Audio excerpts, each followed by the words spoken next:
Hey guys, welcome to another video. I am super happy today with OPKs, ovulation, the way things are going. It looks like my cycle is finally getting on track, so to speak. I mean, 12-day luteal phase and all, I can live with that. As long as I know when I'm ovulating, I can live with a 12-day luteal phase right now. So let me show you the tests so we can kind of go through when I ovulated. I did have egg white CM actually around cycle day 11, and I kind of thought maybe something was about to happen sooner than usual, but it turns out like that just kind of went away, and then it came back around ovulation. So let me show you the tests. Okay, and this cycle I did use the digitals again. We will talk about that in a second. So looking at the Pregmate ones that I used, they were super light as per usual and did not pick up until cycle day 14, where it started getting darker, and then cycle day 15 it was like bam, there I am. So I wanted to test again on the evening with this one, but unfortunately I didn't get around to it. I would have liked to see if it got darker later on, like exactly how long the time frame of my peak was, but yeah.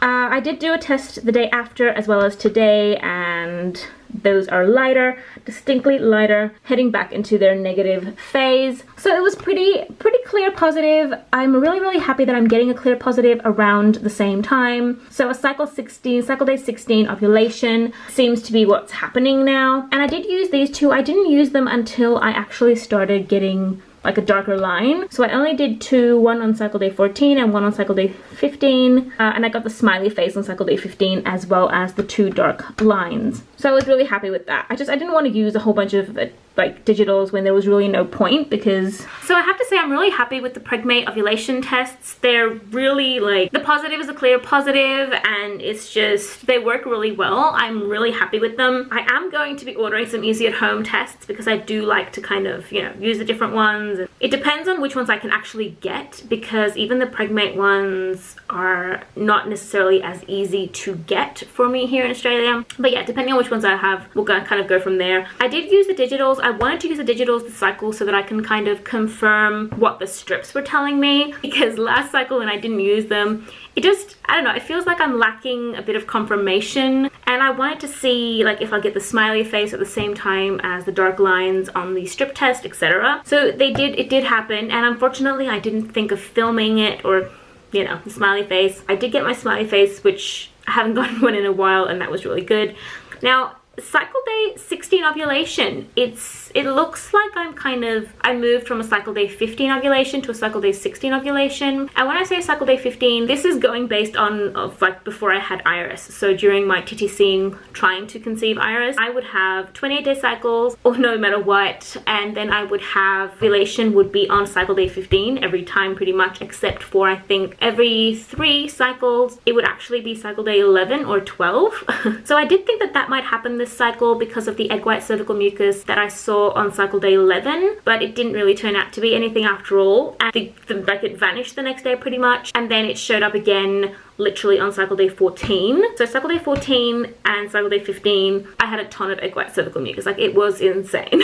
So that was also another confirmation for me, because that's usually what happens when it comes to cervical mucus. I can't really tell in between the egg white cervical mucus unless it's egg white cervical mucus and it's very obvious and clear. I usually can't tell the difference between other kinds of cervical mucus, clearly because when I go to pee, it's all about going, rushing out, that's it. I have a baby waiting for me, usually right outside, if not sitting right in front of me, staring at me while I pee. So yeah.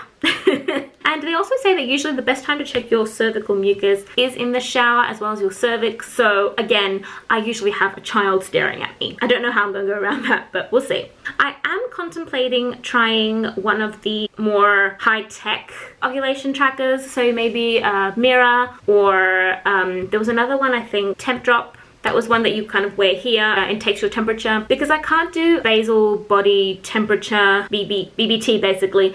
I can't track my temperature because I get up 1,000 times during the night, and it doesn't work. Like I'm constantly up.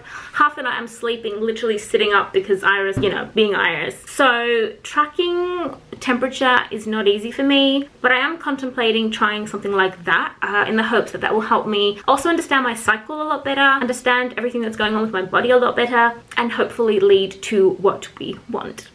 So yeah. This cycle, I feel I'm way more positive. I'm really just generally very positive and happy.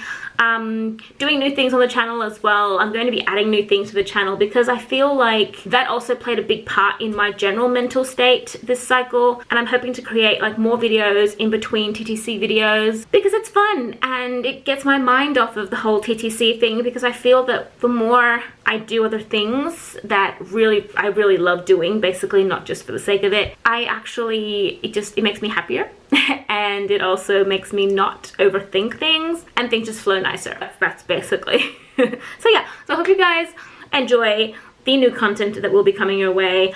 We have tests coming up. 7 DPO will be next week, I believe Monday.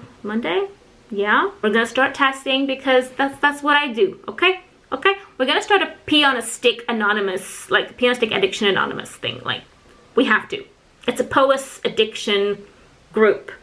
That's what we're gonna do that. But yeah, other than that, I am super excited, super happy that it looks like my cycles are getting themselves together. They're kind of like, there's a bit of a synergy there. I know that I'll probably have a 12-day luteal phase. I might hold on to that 13 DPO test still. I don't know.